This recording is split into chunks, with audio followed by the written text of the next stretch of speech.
Hello, namaskar, greetings. I'm Shashi Tharoor, Member of Parliament for Thiruvananthapuram, and it's a great pleasure for me to send my greetings to ISAME, India, South Asia, Middle East gathering of the International Association of Lions Clubs, which I know well as one of the oldest and most respected organizations in the world for over a century now. In fact, I'm proud to say that I keynoted a gathering of Lions Club International at the United Nations General Assembly Hall sometime very early in this new millennium when I was there at the United Nations. I've always found the work of Lions Clubs very, very inspiring. I have participated in a number of Lions Club functions in my own constituency of Thiruvananthapuram since my return to India, and I'm aware of the very constructive and useful work that Lions Clubs have done for many years now. Including, of course, during these particularly challenging days of the COVID pandemic, where Lions Clubs and Lions and Lionesses and Leos have played such a wonderful part in doing everything from supplying medical equipment, PPE kits, sanitizers, masks, ventilators, and all of these essentials, working with local hospitals and local governments, and living up in general to that marvelous motto, wherever there is a need, there is a lion. Well, these are times of great need, and I'm delighted that all of you have done so much to uphold the needs of those who have been suffering during this very, very challenging time.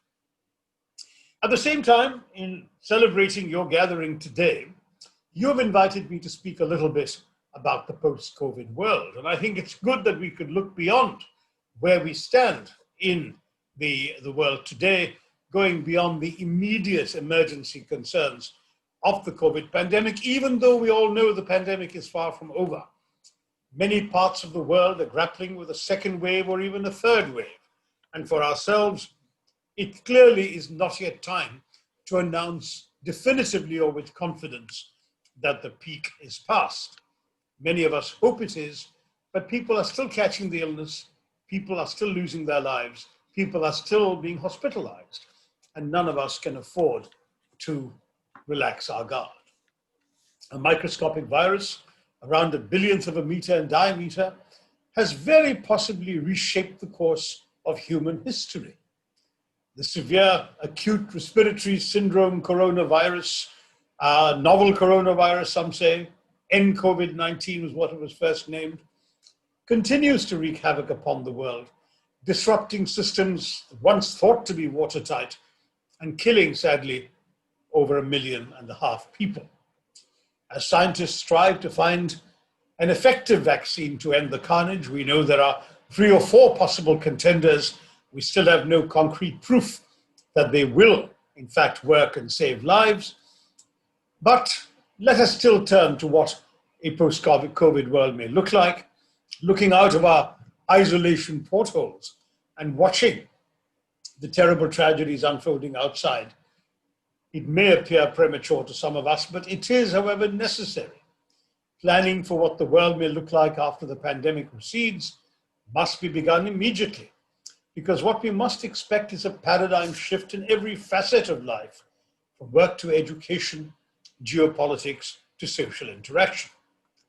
An era of deglobalization appears to be upon us. Until recently, the march of global interconnectedness appeared to be unstoppable. Developing countries have thrived as manufacturing hubs, while consumers the world over have benefited from cheap goods. India, too, has reaped huge rewards ever since trade liberalization in the early 1990s, under Prime Minister Narasimha Rao and Finance Minister then, Manmohan Singh. However, globalization has taken some hard knocks in recent times. The American trade war with China, the wobbly legitimacy of the World Trade Organization seem to threaten globalization already, and the pandemic has caused unprecedented destruction to that system.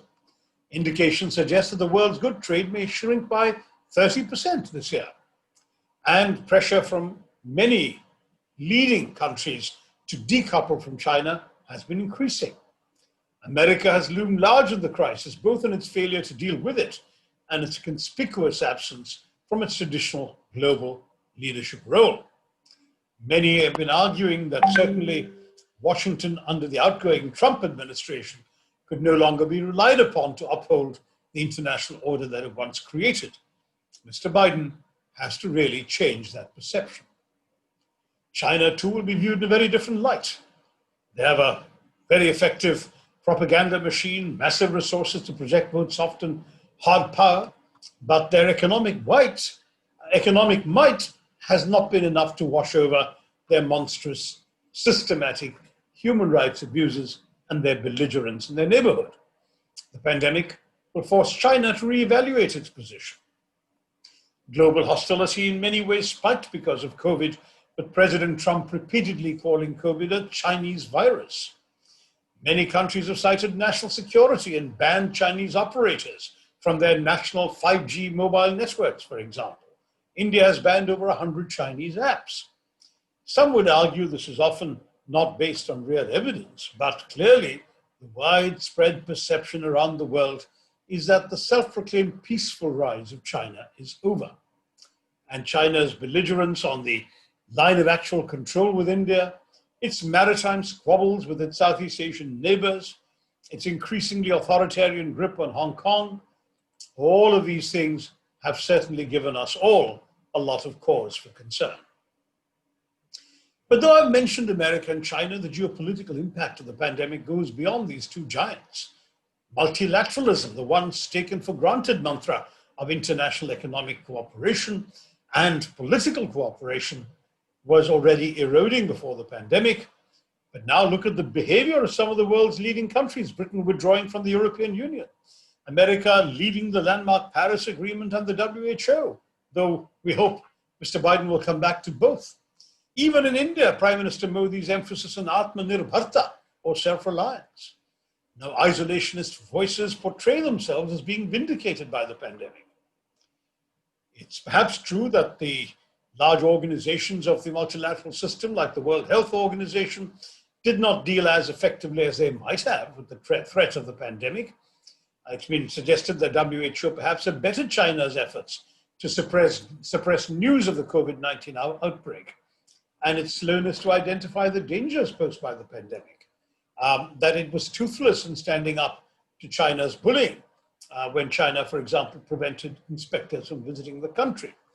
But I do want to say these are the rules that have been designed by the powerful countries of the world in setting up the international system. So perhaps it's those rules that need to be looked again, rather than turning our back on the multilateral institutions. Because I spent 29 years working in one major multilateral institution, the United Nations. And I can say with confidence that the key lesson it taught me is that the world is a better place when countries engage in dialogue, when they have a forum to talk through the problems they share, rather than resorting to tit-for-tat responses on issues they disagree on. In the post-COVID world, unfortunately, it seems that some countries will turn their backs on international forums, multilateral forums, in their desire to reduce their exposure to external dangers. But we must not forget that external forces don't only represent threats, they also involve opportunities that visionary leaders should seize. And in the present climate, sadly, that seems a tall order. The global discourse has in recent years been placing an increased emphasis on sovereignty over multilateralism. This is actually based on a false premise. The two are not mutually exclusive. Many of you will remember the story of how the Parsis first came to India. And when they reached the shores of Gujarat, King Jadhav Rana sent an emissary to tell them there was no room for them, that the country was full enough as it was. And the envoy dropped a stone into a full glass of water, and the water overflowed to show that, listen, there's no room for you. There was no language they had in common, so this was the only way he could convey the message. The Parsi captain stopped the envoy, and instead, he actually called for a tumbler of milk and carefully stirred a spoonful of sugar into it. That was to convey the message that just like the sugar, the Parsis would sweeten the land, not cause it to overflow. Well, the Gujarati king was so completely taken with that message that the Parsis were allowed to come and settle down. And to this day, as we know, the Parsis of India speak Gujarati and not Parsi as their mother tongue. But the truth of the matter is that the same thing can be said of multilateralism. Allowing some bits of your sovereignty to be leveraged along with those of others is actually not going to reduce your sovereignty. It adds a new dimension of prosperity and peace, rather like sugar in a full glass of milk. Now, as states turn on each other, stunted relationships pass down to their people. This new virus has seen the oldest raising its ugly head. Countries around the world have seen racism grow in the form of anti-Chinese bigotry, a general fear and loathing of foreigners, shunning the world, turning inward, shutting their doors to those desperate to enter. Videos on WhatsApp are showing incidents of Chinese-looking people being shouted at or turned away from Western supermarkets. India, in a matter of national shame, Indians from the Northeast have been subject to abuse in other parts of the country and are demeaned for their supposedly Chinese features. The Tablighi Jamaat controversy, when the debacle was seized upon by bigots and hate mongers as an excuse for the vilification of an entire community. So this kind of hateful response to a pandemic has happened in the medieval days, goes back even perhaps to the era of Marcus Aurelius, who blamed Christians in the Roman Empire for a smallpox plague. But in the 21st century, there should be no space for this kind of bigotry and racism. We must create a post-COVID world that is not as ugly and as devoid of communal harmony as such developments suggest. Another trend that seems to become apparent is that the new world may be a more authoritarian one. The pandemic has been seized upon by authoritarian leaders the world over as the ideal excuse to consolidate their control over their country's people and institutions. In Hungary, Prime Minister Orbán has decided to rule by decree and suspend parliament. Israel suspended the courts, essentially putting judicial process in abeyance. In India, we should be grateful the central government has only suspended the Member of Parliament's local area development funds, but it has also shut down essentially most legislative deliberation.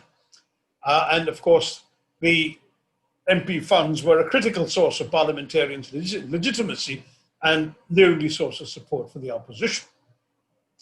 It's textbook political science that strongmen will use will use times of national crisis to strengthen their iron grip on the people.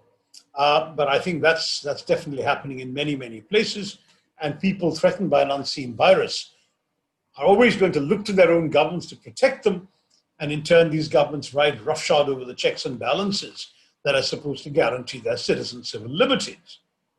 This is further compounded by the effect of a growing surveillance state, emboldened by innovations in technology and again by open partnerships between national governments and big tech firms. Again, using the excuse of the pandemic, authoritarian governments have sought to gain a new method of entry into their citizens' private lives, allowing them now a digital route by which to control them. Of course, we accept that contact tracing is a vital practice during a pandemic. It allows health officials to monitor the spread of a disease, perhaps curtail it.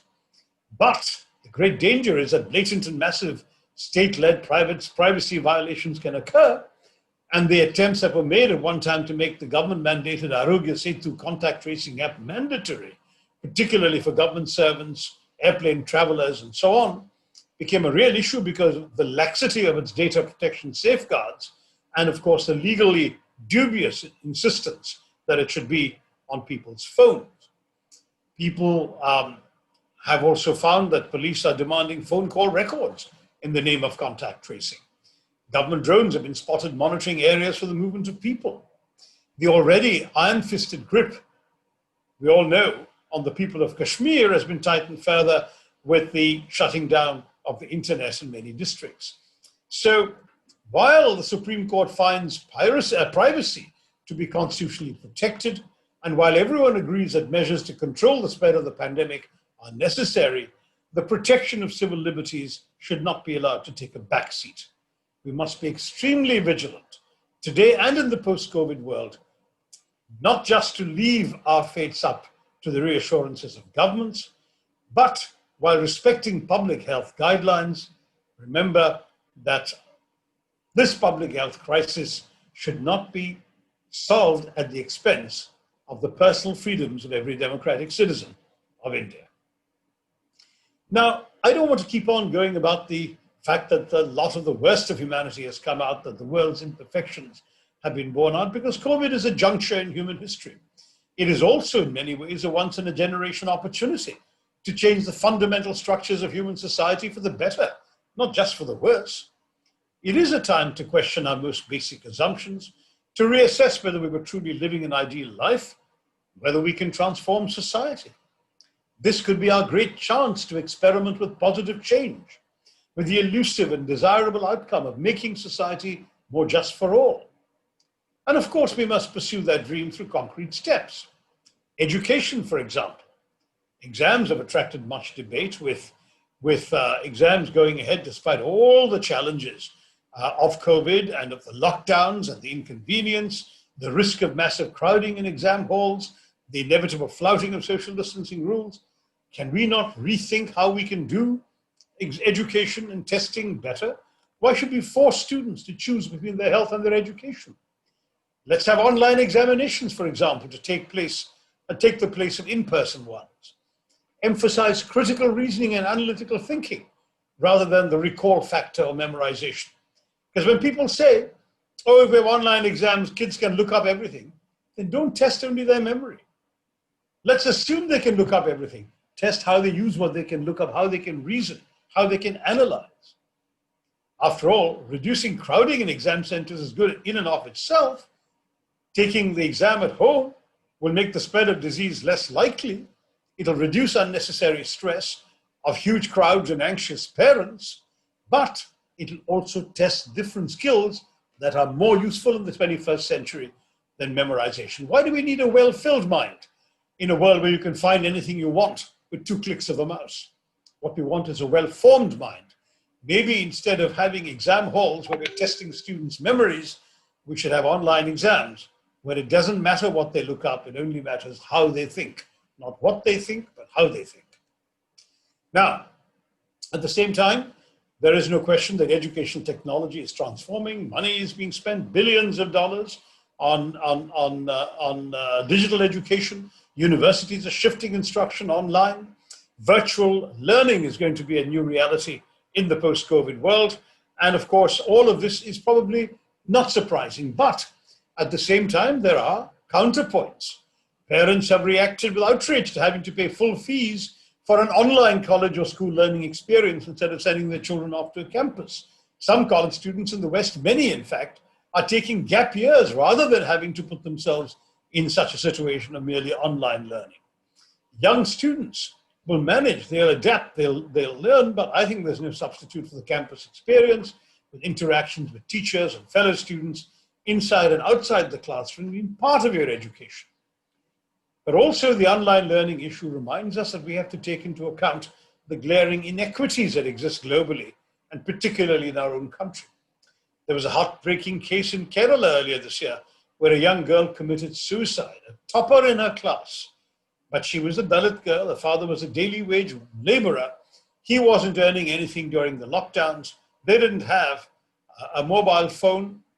Certainly, even if they had one, they couldn't have afforded the data package, and nor could they afford to repair their broken old TV set.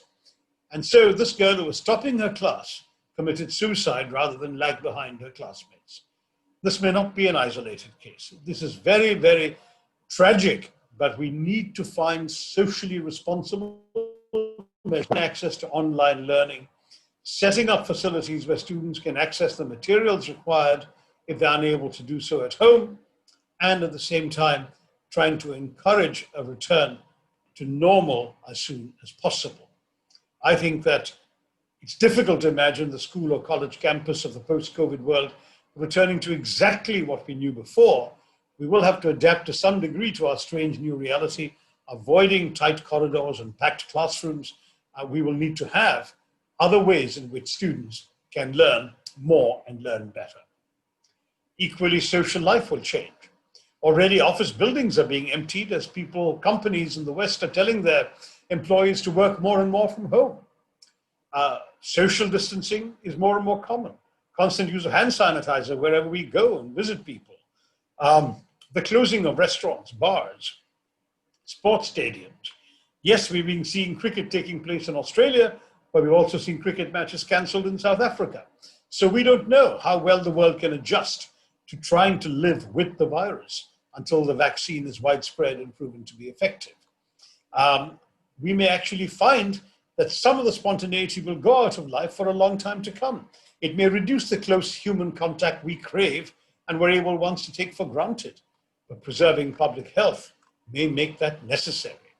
And I would say that in India, where our total healthcare spending on all public health is only about 3.6% of GDP, which is about half that of most democracies and developing and developed countries, we really must invest much more in healthcare and public health, as my own home state of Kerala has done. And that's been a great boon for Kerala, because the generations of this kind of investment has made Kerala the leader in India in healthcare and positioned us well to deal with the pandemic, despite having a highly internationally mobile population that should have made us more susceptible to the virus. I hope that one silver lining that may come out of this terrible period of our history is a paradigm shift in national attitudes towards public health. And I think that spending in health infrastructure should be a far more prominent issue for politicians than it currently is. Maybe COVID will encourage politicians to give it more importance, because heightened awareness amongst both the public and the netas of the critical importance of investing in health infrastructure and pandemic preparedness is absolutely indispensable. And let me say that we must thank the doctors, nurses, scientists, sanitary workers, pharmacists, who put their lives on the line to pull India out of the chasm it finds itself in. Recognize them for the heroes and patriots they are, but give them the resources and the support that reflect our awareness that they are really the ones on the front lines, no longer just the soldiers.